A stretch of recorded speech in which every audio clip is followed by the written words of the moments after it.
نحمده ونصلي على رسوله الكريم اما بعد فاعوذ بالله من الشيطان الرجيم بسم الله الرحمن الرحيم رب اشرح لي صدري ويسر لي امري واحلل عقدة من لساني يفقهوا قولي۔ ہم جانتے ہیں کہ معاشرہ لوگوں کے مل جل کر رہنے سے وجود میں آتا ہے۔ اگر لوگوں کے آپس کے تعلقات خوشگوار ہوں گے تو یقینی طور پر ایک خوشگوار معاشرہ وجود میں آئے گا، مگر شیطان جو انسان کا ازلی دشمن ہے وہ لوگوں کے آپس کے تعلقات کو کبھی بھی پھلتا پھولتا ہوا نہیں دیکھ سکتا، اور خصوصاً ازدواجی زندگی کی خوشی اس کو برداشت نہیں ہوتی، اور وہ ان تعلقات میں ہمیشہ دراڑیں ڈالنے کے لیے طرح طرح کے حربے استعمال کرتا ہے۔ اس لیے ہم سب کو اس بات کی طرف خاص توجہ دینے کی ضرورت ہے کہ کہیں کسی بدگمانی کا شکار ہو کر، کسی نیگیٹیوٹی کا شکار ہو کر ہم آپس کے تعلقات کو بگاڑے نہیں۔ اچھا گمان رکھو، اس لیے کہ اعمال گمان کی پیداوار ہوتے ہیں۔ اگر زندگی کی ابتدا بدگمانی سے ہو تو انسان کے تعلقات کبھی بھی اچھے نہیں ہو سکتے۔ آپ نے دیکھا ہوگا کہ جو سوچ ہوتی ہے انسان کی وہی عمل ہوتا ہے انسان کا۔ پہلے سوچ ہوتی ہے پھر عمل ہوتا ہے۔ اگر انسان کی سوچ اچھی ہو، عمدہ ہو، تو عمل لازماً اچھا ہوگا، اور اگر سوچ میں خلل ہو، انسان شیطان کے وسوسوں کا شکار ہو جائے تو عمل میں کبھی اصلاح نہیں ہو سکتی۔ آپ صلی اللہ علیہ وسلم نے فرمایا کہ ہر روز شیطان کا دربار لگتا ہے، اور اس میں وہ سب شیطانوں سے پوچھتا ہے، یعنی ابلیس جو ہے اس کا ایک دربار لگتا ہے، اور سارے بھٹکانے والے شیطان اس کے پاس حاضری دے کے اپنی رپورٹ پیش کرتے ہیں۔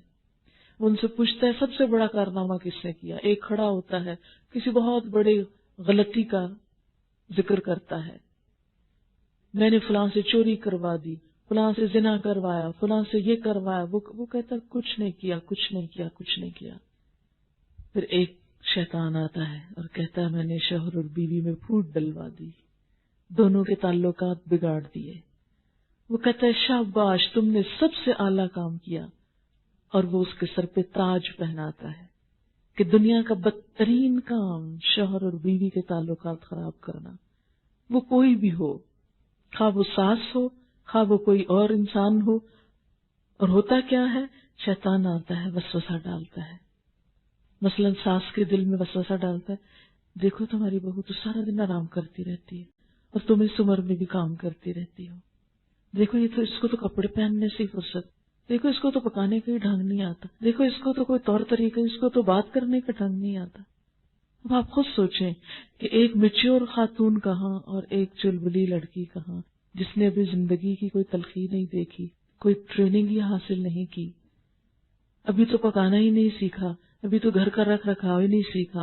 اور خاص طور پر ہمارے کلچر میں جہاں لڑکیوں کو پڑھنے سے ہوش نہیں آتی کہ شادیاں ہو جاتی ہیں، وہاں انہوں نے گھرداریاں کہاں کی ہوتی ہیں۔ تو ان سے وہ توقع رکھنا جو کئی سال سے ایک عورت اس گھر کے نظام میں بہتری لائی ہوئی ہے۔ آپ دیکھیں کہ ساس جو ہے اس گھر میں کئی سالوں سے، کم از کم 20-25 سالوں سے تو ہوتی ہے۔ اب ایک خاتون جو 25 سال سے ٹرینڈ ہے اس گھر کو چلانے میں، اور ایک لڑکی جس کو 25 دن نہیں ہوئے، ان کا مقابلہ کہاں سے ہوگا؟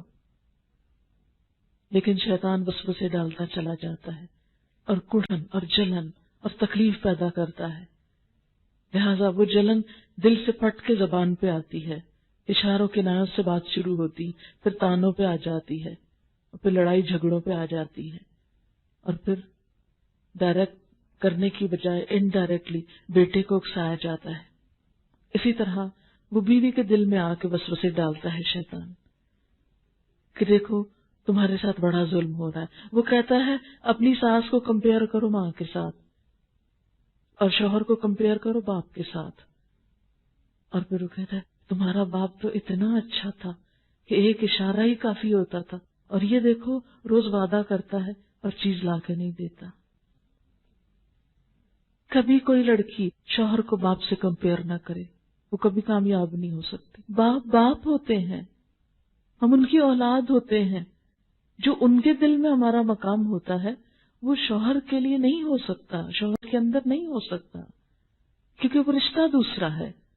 اور یہ بھی ہو سکتا ہے کہ شوہر باپ سے بھی زیادہ کہیں کیئرنگ ہو، لیکن عموماً کیا ہوتا ہے، شوہر کی اچھائیوں کو ہم ایک طرف رکھتے ہیں، وہ نہیں باپ سے کمپیئر کریں گے۔ اس کا خیال رکھنا، اس کی محبت، اس کی ساری قربانی۔ اب آپ دیکھیں کہ ہمارے ہاں لڑکی کی سچویشن کو بہت پیتھیٹک بنا دیتے ہیں، ہے بیچاری گھر چھوڑ گئی، ہے بیچاری میکا چھوڑ گئی، اور معلوم نہیں کیا کیا وہ راگ بنائے ہوئے ہیں کہ جس سے خوب لڑکیوں کو رلایا جاتا ہے کہ تم تو بہت ہی مظلوم ہو جس سے سب کچھ چھن گیا۔ حالانکہ یہ نہیں دیکھتے کہ وہ ماں جس نے ایک بیٹا پیدا کیا، وہ پالا پوسا بڑا کیا، اس کو پڑھایا لکھایا، اس کو کمانے کے قابل بنایا، پھر اس نے گھر بنایا، ایک باہر سے آنے والی کو وہ سب کچھ دے دیا، تو جس ماں نے اپنا بیٹا دے دیا اس سے بڑی اور کیا قربانی مانگی جائے گی؟ لہٰذا کبھی بھی ایک بہو کو یہ نہیں سوچنا چاہیے کہ میری ساس نے مجھے وہ نہیں دیا، یہ نہیں پوچھا، وہ خیال نہیں رکھا۔ اس سے، ان وسوسوں سے تعلقات خراب ہوتے ہیں، اس سے بگاڑ آتا ہے، اس سے تعلقات کی کبھی اصلاح نہیں ہو سکتی۔ تعلقات خراب کرنے والے سارے وسوسے دراصل شیطان کی پیداوار ہوتے ہیں، اور ہم کبھی بھی ان کے بارے میں متنبہ نہیں ہوتے۔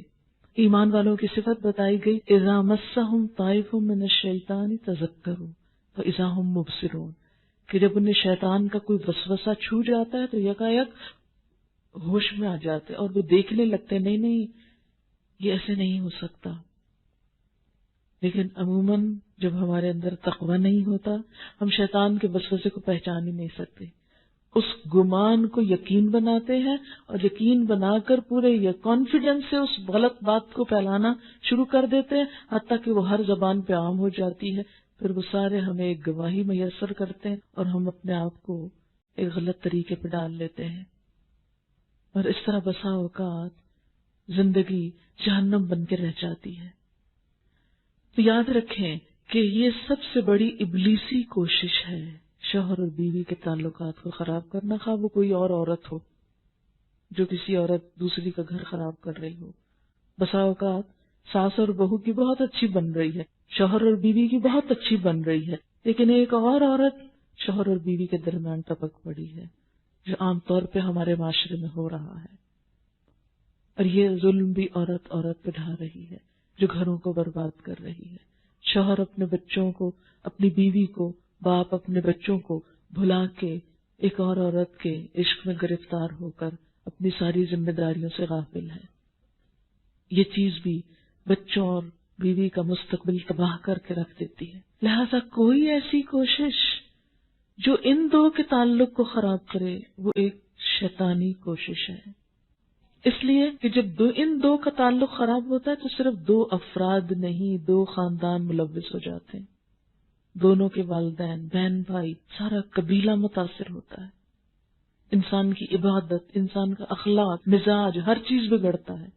پھر اگر بچے ہوں تو وہ سفر کرتے ہیں، ان کی زندگیاں جہنم بن جاتی ہیں، ان کے اندر عمر بھر کی تلخیاں رچ بس جاتی ہیں۔ لہذا یہ رشتہ جتنا مضبوط ہے، جتنا خوبصورت ہے، اتنا ہی نازک بھی ہے۔ اس لیے اس معاملے میں شوہر اور بیوی دونوں کو اپنے اپنے فرائض ادا کرنے چاہیے۔ وآخر دعوانا ان الحمد للہ رب العالمین۔